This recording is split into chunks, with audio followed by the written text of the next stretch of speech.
Hello, good morning po sa atin. At ngayon po atin pong pagbubulayan or pag-usapan kung ano ba yung mga pitong huling salita na binigkas ng Panginoon habang siya ay nakabayubay sa krus ng Kalbaryo. At in pain and yet he can still speak ng in pain dahil nakasuspend siya ron sa cross na ang tanging naghahawak sa kanya yung mga bibigat na pako sa kanyang wrist, no? At para makahinga siya, talagang pilit siyang humihinga na gano'n. Pipilitin niya with all his might na ilabas. Bilang tao, syempre.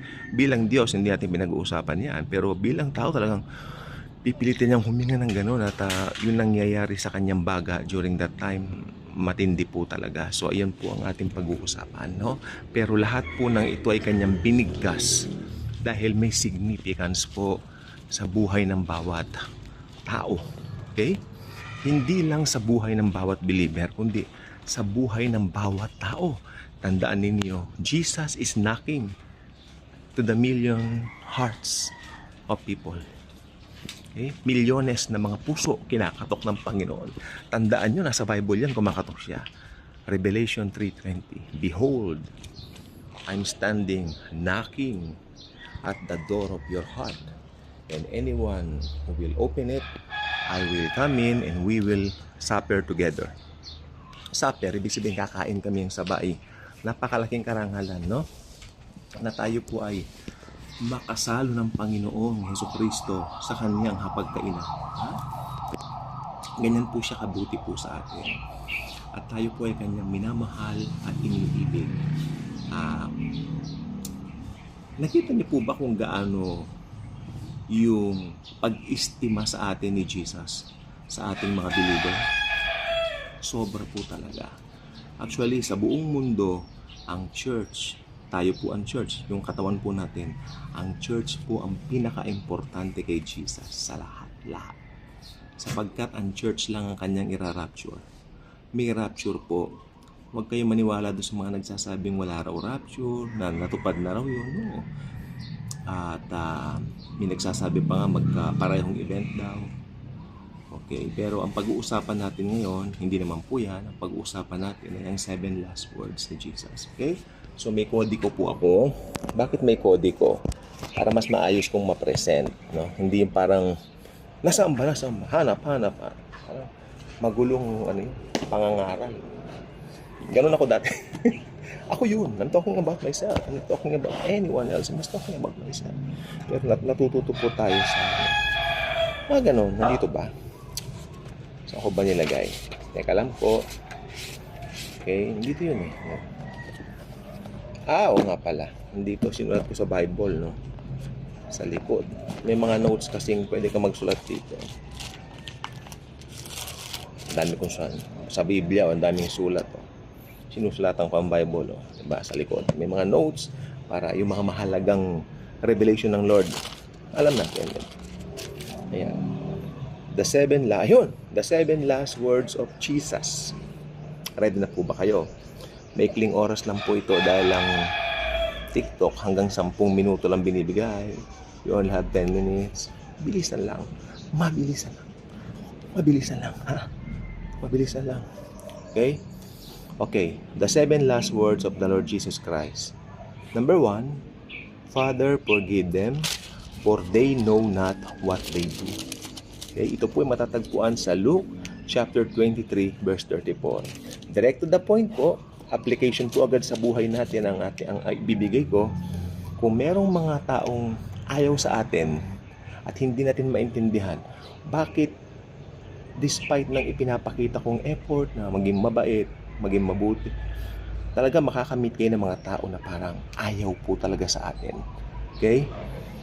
Including sa akin. Yes, lahat mga po tayo eh. Lahat po tayo. Kaya ito, okay, let's put this way. Meron tayong mga taong madaling makasundo. Alam natin, solid agad tayo. Agad natin nagiging kaibigan. Pero sa kabilang banda, may mga tao rin na hindi natin maintindihan despite of all the efforts that we're doing, hindi talaga swak. Minsan sinisiraan pa tayo. At sa amin pong situation, sa pamilya po namin, ang mga naninira, mga kamag-anak namin. So, ito ang sabihin natin, Father, forgive them for they know not what they do.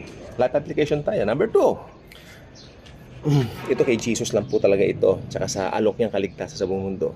Paborito ko po ito. Today, you will be with me in paradise. Kanina niya ito sinabi kay Dimas. Pinangalanan ko na lang pong Dimas dahil wala naman pong nakadirektang pangalan sa Biblia. Pero maraming sasabi, Dimas. Dimas na lang. Pero sabi ng Bible tip, magnanakaw lang talaga nandun. So, dalawang bagay ang gusto kong malaman dito. Ang salvation po instant. Okay? Hindi po siya mangyayari pa lang sa future. Ang salvation po, kapag ka naniwala kay Jesus, agad-agad. Kasi sabi dito, today you will be with me in paradise. Kasi sabi nung magnanakaw sa kanya, Panginoon, alalahanin po ninyo ko kapag ka naghahari na po kayo. Pero sabi ni Jesus, ang nasa isip nung magnanakaw, kapag naghahari ka na. Pero ang sabi ni Jesus, sinasabi ko sa iyo, ngayon din, kakasamahin kita sa paraiso. Ibig sabihin, instant ang salvation. Okay? At sa kaso ng magnanakaw na ito kasi, mamamatay na siya noon eh. Di ba? Nakahang siya sa cross. Kaya binigyan agad siya ng salvation ng Panginoon. At nung namatay yung magnanakaw, dinala agad niya sa paraiso. Meaning third heaven. Okay? 3. Ito po yung pangalawa pala matatagpuan sa Luke chapter 23 verse 43. Okay, yung first word matatagpuan sa Luke chapter 23 verse 34. So, punta na po tayo sa third word. Woman, behold your son. Son, behold your mother. Ito po ay nandoon sa John chapter 19 verses 26 to 27. Okay?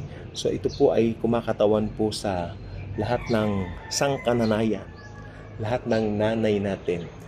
Ibig sabihin dito, malayo pang Mother's Day, no? Pero makikita natin dito yung pagmamahal ni Jesus sa kanyang nanay.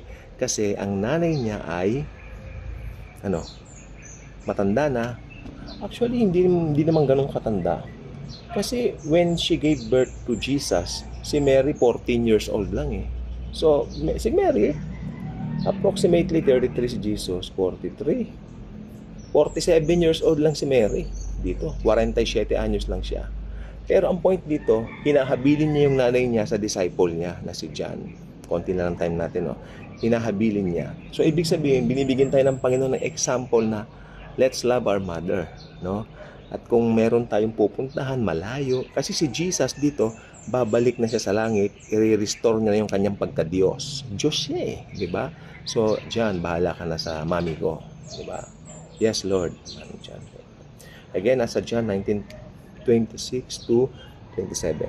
Number 4, my God, why have you forsaken me? Matthew 27:46 and Mark 15:34. Ibig lang po sabihin ito, why have you forsaken me? Si Jesus po kasi pinabayaan sa cross para tayo maging malapit sa Diyos.